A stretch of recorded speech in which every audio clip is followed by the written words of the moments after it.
নমস্কার, কেমন আছেন সবাই? আশা করছি সবাই অনেক ভালো আছেন। আমিও খুব ভালো আছি। আমি এইমাত্র স্কুল থেকে ফিরলাম। এখন বিকেল ওই 4:30 মতো বাজে। এখন আমি রেডি হয়ে নিয়ে যাব মাইমাদের বাড়ি। আজকের ব্লগটি একটি বিশেষ দিনকে কেন্দ্র করে। আজকে হচ্ছে তোজোর খোলা মোলানো।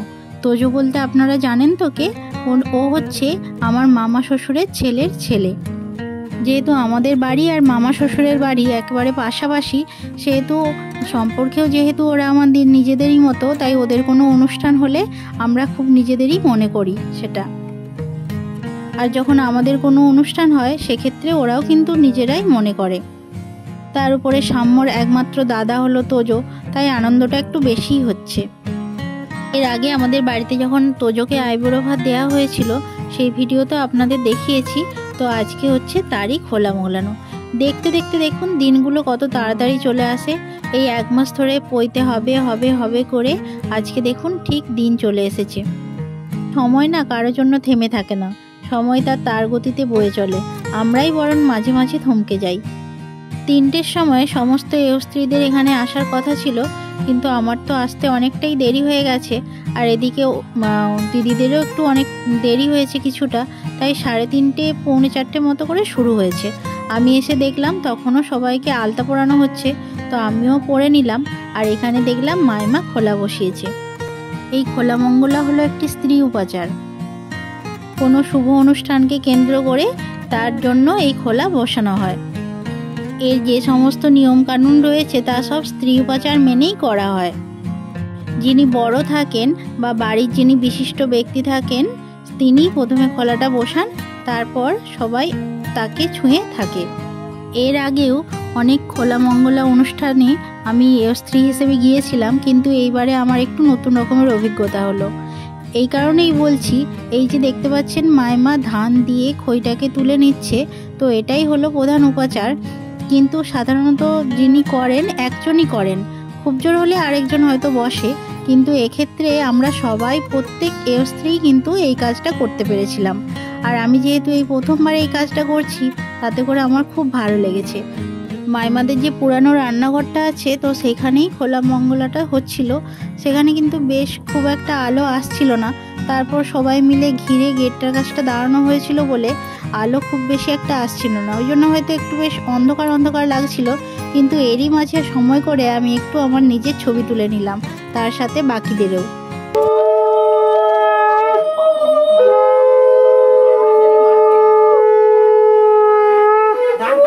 মাইমার হয়ে গেছে, তো এবার আমরাও কিন্তু একে একে বসে পড়ব এই কাজটা করতে।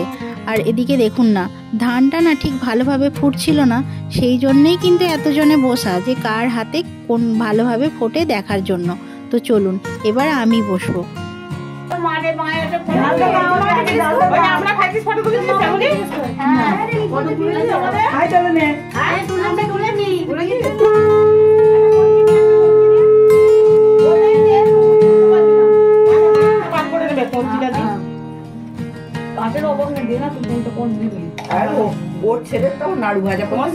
তোমার ধানটাই তো মার গেল, সামনের সাথে নিয়ে আসতে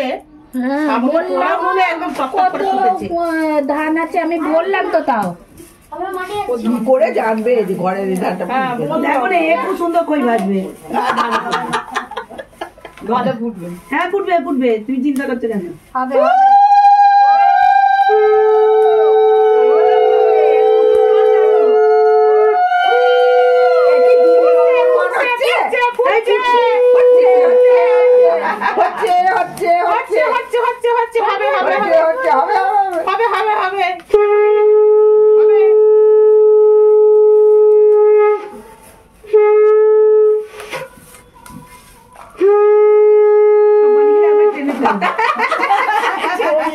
আমি দেবেনি।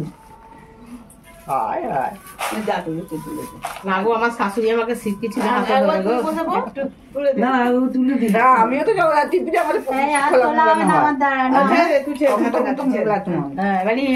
এবার দেখি আমি 3 নম্বরে যাচ্ছে। 4 নম্বর যাচ্ছে। দেখো কুচি কাঠিটা গরম কাপড়টা যাবে। 4 নম্বর যাচ্ছে। কাপড় হলে বলে যেত।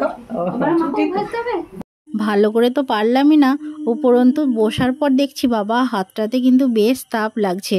আমার মাকে দিদাকে সব দেখেছি কত কত চাল নিয়ে সব মুড়ি ভাজতো উনুনের মধ্যে, আর এখন আমাদেরকে বললে তার এক শিখিও হয়তো কাজ করতে পারবো না। সত্যিই আগে মানুষ অনেক কাজ করতে পারত, এখন কিন্তু সময়ের সাথে সাথে মানুষের কাজ করার পরিমাণটাও অনেক কমে গেছে। এরই মাঝে আবার সাম্য দেখুন না মাঝখান দিয়ে গলে দেখছে যে ওখানে কি হচ্ছে, মানে এত হাসাহাসি শুনে ও আর থাকতে পারছে না। আমার সাথেই গেছিল, দাদার সাথে খেলছিল, তো ওখানে গিয়ে দেখছে ভালো করে যে কি ব্যাপারটা হচ্ছে।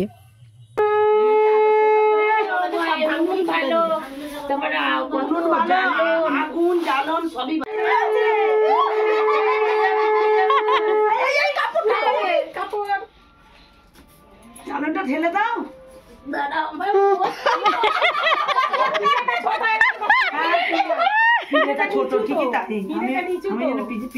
সবই ঠিক আছে, কিন্তু মাইমা বসবার জন্য এমন একটা ছোট পিঁড়ে দিয়েছে যে বসতে গিয়ে সবাই আগে পড়ে যাচ্ছে তারপর বসছে।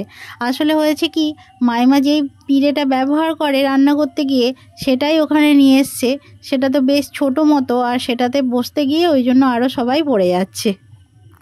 তবে এটাকে কেন্দ্র করে কিন্তু বেশ হাসি মজাও হচ্ছে। চলুন এবার এই অনুষ্ঠানটা কিভাবে আমরা সম্পন্ন করছি সেটাই আপনাদের দেখাবো।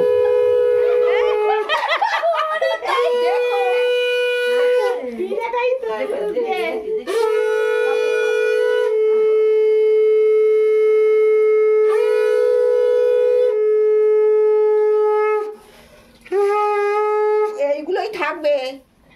হ্যাঁ, আমরা যারা একদমই পারি না, তো তাদেরকে যারা পারে অর্থাৎ বড়রা একটু একটু করে দেখিয়ে দিচ্ছে যে এইভাবে করতে হয়, এইভাবে করলে এটা ভালো ওঠে। তো সেটাও শেখানোর পদ্ধতিটা একটু অন্যরকম, তাই সেটাকে ঘিরে চলছে বেশ আনন্দ। সবাই আনন্দের সাথেই কাজটা করছে, আর যেটাই কিন্তু আমাদের ভালো লাগার সব থেকে একটা বড় বিষয়।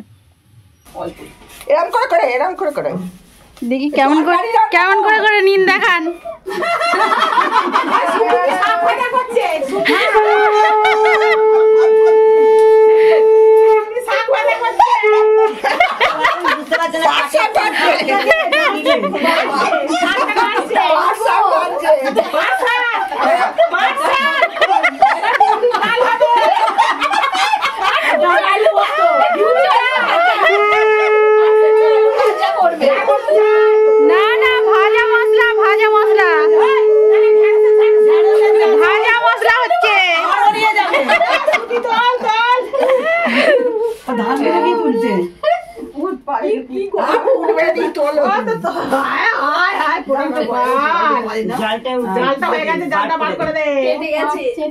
জালটা বার করে দে।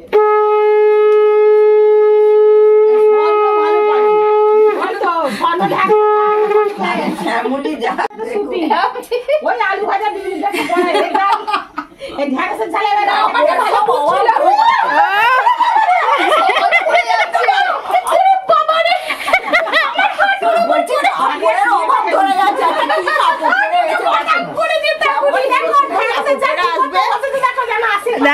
আগে নিজেই হরকে গেলে মাইমা।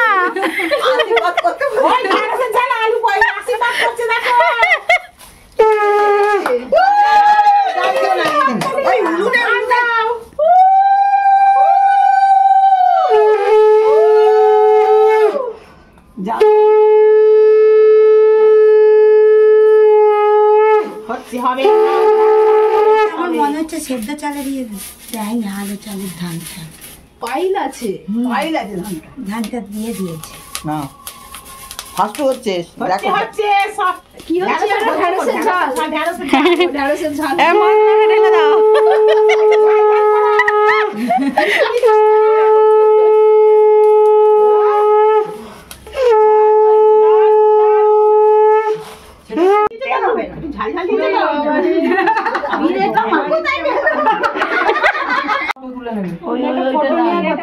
কোনটা সুপি ছোটখাটো আমের চাটনি বসছে।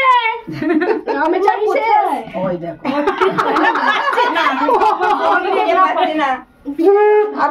আদিনি বাবা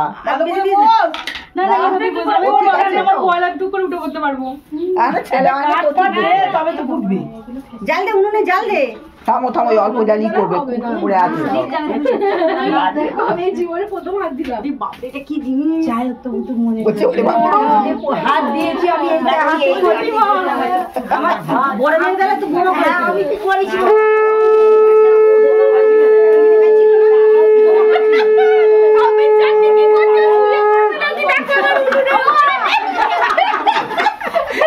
হবে হবে হবে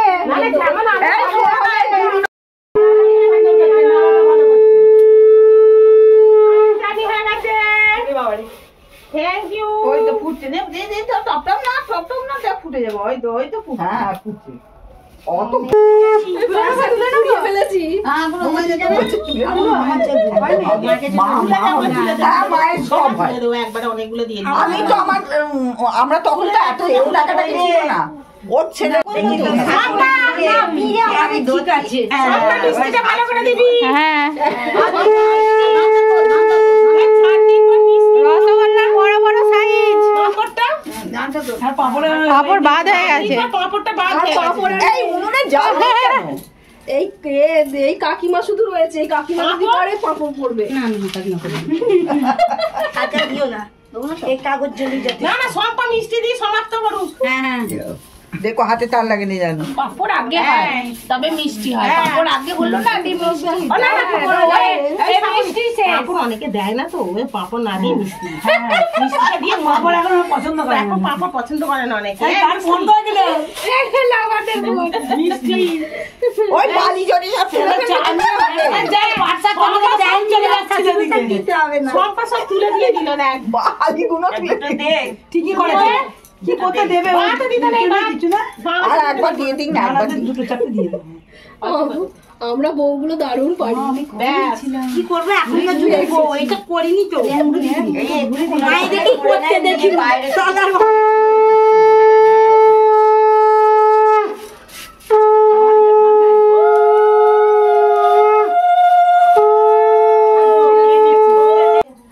অবশেষে সমস্ত কিছু কাজ সম্পূর্ণ হলো।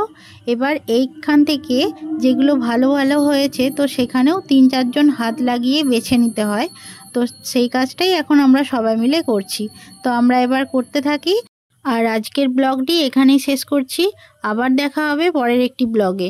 ততদিন আপনারা সবাই সুস্থ থাকবেন, ভালো থাকবেন ও সচেতন থাকবেন। সেই সাথে নিজেদেরও খেয়াল রাখবেন। আর তার সাথে অবশ্যই কমেন্ট করে জানাবেন যে ব্লগটি কেমন হয়েছে। নমস্কার।